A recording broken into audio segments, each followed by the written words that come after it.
र एउटा अर्को प्रश्न चाहिँ मान्य सभापति मार्फतबाट हामीले सरकारलाई पनि राखेका छौँ। हाम्रो प्रश्न के रह्यो भने यतिखेर सरकार के गर्दैछ, सरकार कहाँ छ? सरकार केवल बन्दुकको गोलीमा र लाठीमा मात्रै भेटिनुहुन्न।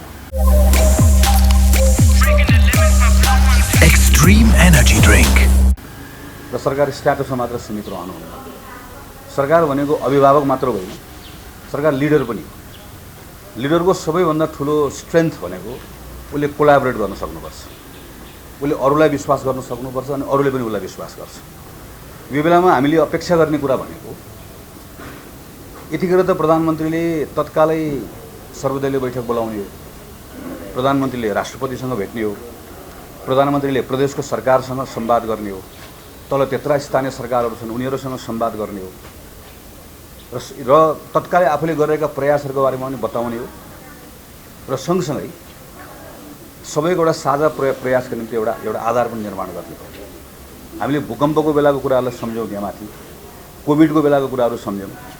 त्यो बेलामा पनि दलहरूका बिचमा राजनीतिक तनाव व्यापक थियो, तर पूर्व प्रधानमन्त्रीले बोलाउँदै गर्दाखेरि मैले आफ्नै उदाहरण दिएँ। हामी कोभिडको बेलामा सबै कुरा छोडेर दौडेर सिंहदरबार आएका थियौँ। वा हिजो सुशील कोइराला प्रधानमन्त्री हुँदै गर्दाखेरिको अहिलेको यहाँ माथि आउनुभएको पूर्व प्रधानमन्त्री पुष्पकमल दाहाल भूकम्पको बेलामा सबै द्वेषहरू छोडेर दौडेर आउनुभएको थियो। नेपालको राजनीतिक दलहरूको क्यारेक्टर हो र नेपालका सबै प्रधानमन्त्रीले अप्ठ्यारो परेको बेलामा गर्दै आउनुभएको छ।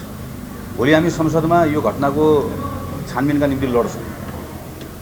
यो कसैलाई दोष दिएर मात्र पाइँदैन। यो राज्यको एक प्रकारको असफलताको निरन्तरता पनि हो। खास गरिकन मधेसमा प्रत्येक पटक हामी के देख्छौँ भने कुनै पनि घटना भयो भने बल अतिरिक्त प्रयोग गर्ने जुन स्टेटको मेन्टालिटी छ त्यो यो पटकले पनि त्यसले निरन्तरता पायो। यो किन यस्तो भएको छ, यसको कारण के हो? यो कुनै प्रहरीलाई वा सुरक्षाकर्मीलाई मात्र दोष दिएर हुँदैन। यो स्टेट सञ्चालन गर्ने हिजो दोषी थियो भने आज पनि दोषी छ, तर यो छलफल गर्ने उपयुक्त समयमा गरौँला। हामी यो बेलामा सरकारलाई अप्ठ्यारो पार्न चाहन्नौँ, हामी यो बेलामा सरकारसँग कामै गर्न चाहन्छौँ, किन हाम्रो जिम्मेवारी थियो। तर मैले अहिले माथि भने यस्तो बेलामा पनि प्रधानमन्त्रीले भाउ खाएर बस्ने हो, यस्तो बेलामा पनि प्रधानमन्त्री ठालु भएर बस्ने हो। यो बेलामा रिच आउट गर्नु पर्दैन, यो बेलामा सबैलाई जोड्ने प्रयास गर्नु पर्दैन र सबैको भएर सबैलाई समेटेर लिएर जाने प्रयास गर्नु पर्दैन, गर्नुपर्छ भन्ने हामी ठान्छौँ र प्रधानमन्त्रीले गर्नुहोस् भन्ने हाम्रो चाहना हाम्रो माग पनि छ। र त्यसैका निम्ति हामीले मान्य सभापति मार्फतबाट र मान्य उप प्रधानमन्त्री पनि आउनुभएको थियो र उहाँ मार्फतबाट सरकारलाई हाम्रो कुरा पुर्याइदिनुहोस् पनि भनेका छौँ।